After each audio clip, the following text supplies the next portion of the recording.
There's James Carville. It's Cashing In with Carville for Thursday, December 2nd, coming to you live on At the Book this week. Zach Ewing along with Devin Jackson and Jim Derry. James, how are you today? I'm good. I'm at the Mandarin Oriental Hotel in Columbus Circle in New York City. That's a kind of warm night up here. So if you're in New Jersey, you got probably. I'm in New Jersey. I'm headed to Manhattan right after this, actually. Oh, so yeah. It'll be a lot of fun. We're going to go see You might see me on the street. All right. We're going to go see the Christmas tree at Rockefeller Center. They just lit it, so. Yeah, I'm going to drive by that. I got to go to something in Lower Manhattan, so I'm sure I'll go by Fifth Avenue. All right. Christmas tree. Well, since we've all got plans, then let's get to the picks this week. But first of all, I guess before we get to the picks, we've got to ask you, you've got the hat on. Scott Woodward landed his big fish this week at LSU. Brian Kelly is the new head coach of the Fighting Tigers. What are your thoughts on, obviously, a very big hire? Scott came down here, and he told me that you got to understand, James, this is at least a top 3 coaching job in college football, maybe the best. And, you know, he was the AD at University of Washington, was the AD at A&M. He's the most experienced athletic administrator by far in the United States. And his assessment was right. And it was kind of seeing everybody going, well, Lincoln Riley's not coming here. This has happened, that's happened. The whole time he knew exactly who he wanted. And this guy is like, all he does is win. I mean, if you just look at where he's been and what he's done, he's a winner through and through and through. And I think that, I think we got an outstanding president in Baton Rouge. We got an outstanding athletic director, and we have an outstanding head football coach. I mean, I'm as bullish about LSU as I can possibly be, and I think for good reason. I think the future of LSU Baton Rouge is bright on a lot of different fronts. Yeah, and obviously Brian Kelly thinks so too. I mean, for one thing, they put an awful lot of zeros on that number next to his salary, but besides that, it seems like he really buys into the idea that you can come to Baton Rouge and not just win a championship, but win multiple championships. Well, we won 3 in this century with 3 different coaches, right? I mean, of course he buys in, and that's why he's here. He's not here for any other reason. He's not here to win the SEC West, right?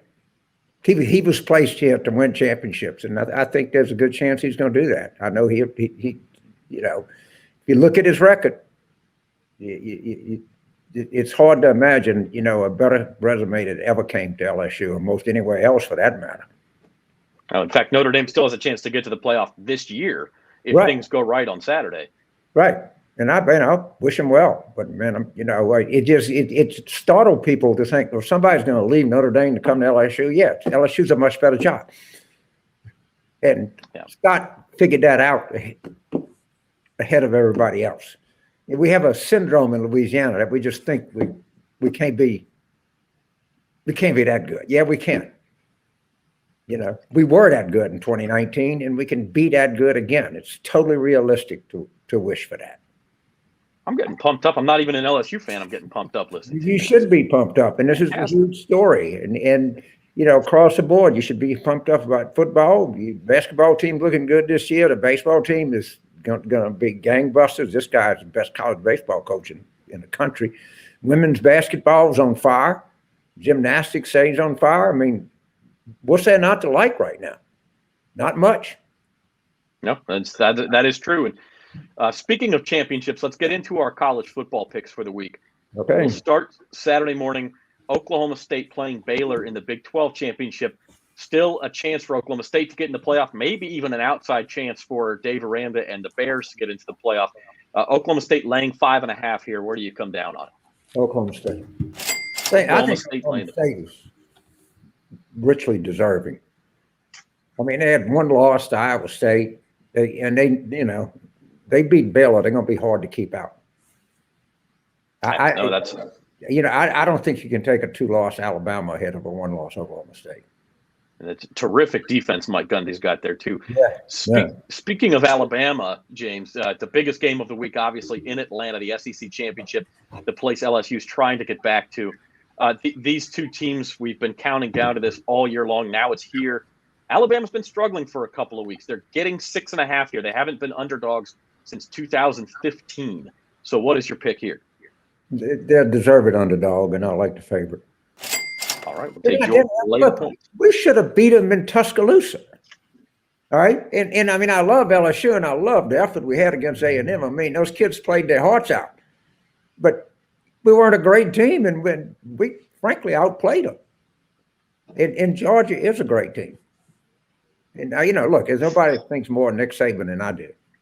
These people that are mad at him are insane. He put us on the map, and we got to pick it up. But he's not infallible. He's just Nick Saban. And Georgia's defense, somebody thinks they might have 17 NFL draft picks. It's a lot of talent there. That is definitely true. A lot of talent too at Michigan. They have the Big Ten championship. They were obviously super impressive last week in beating Ohio State. Not just beating them, but beating them pretty bad. Now a tricky game against Iowa. They've got to win it to get into the playoff. Big line here of 10.5. I like the underdog here. I really do. That's a 10.5 is a lot of points. And you can't imagine what Michigan put on the field to beat Ohio State like they did. I mean, that was the culmination of the season. Now they got to come back, go to Indianapolis, and play Iowa. It's just hard for young people to maintain that level of competitiveness for 2 weeks in a row.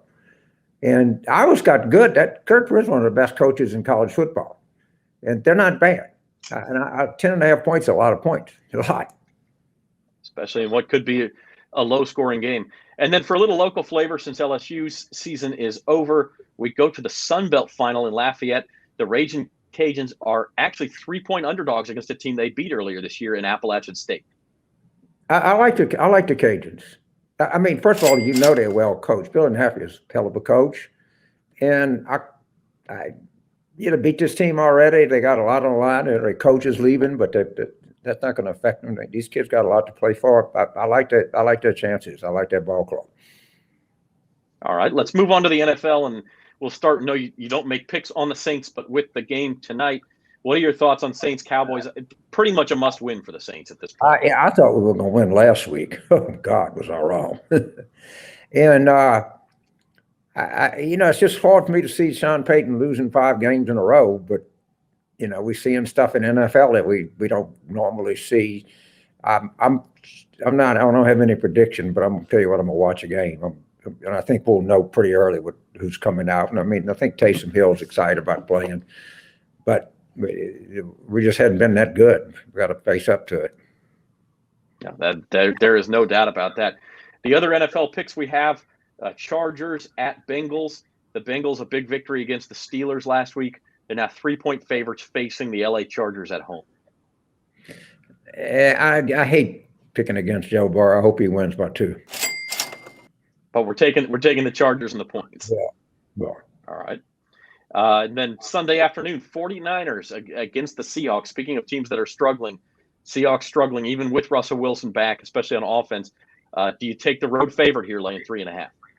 I take the 49ers. I mean, I watched the Seattle game.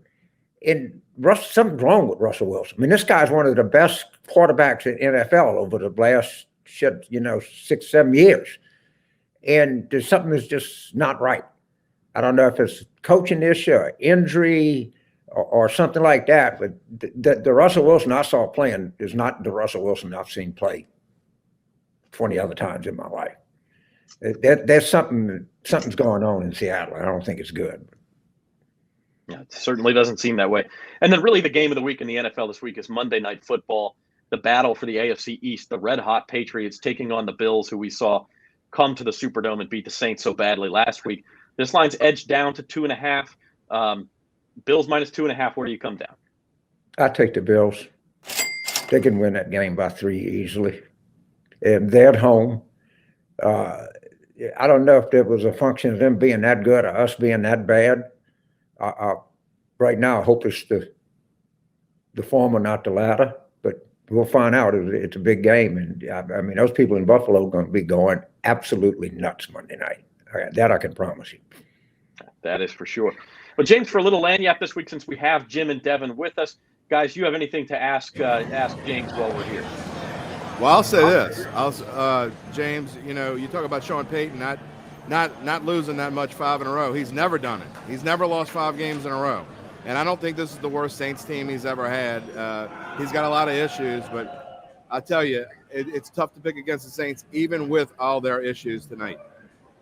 Yeah, I mean, and the Cowboys, they're a little bit they're better record than us, but they're uneven too. It's going to be interesting. I'm just into the game. I just want us to win. I want to get back on track here, but it'll be a hell of a night. My question is, Billy Napier going to Florida. What did you think about that move, and how do you think that will affect the SEC going forward? Well, first of all, there's no reason that Florida should not have a winning football program. They have the fan base, they have resources, they're located in a place that has, great talent.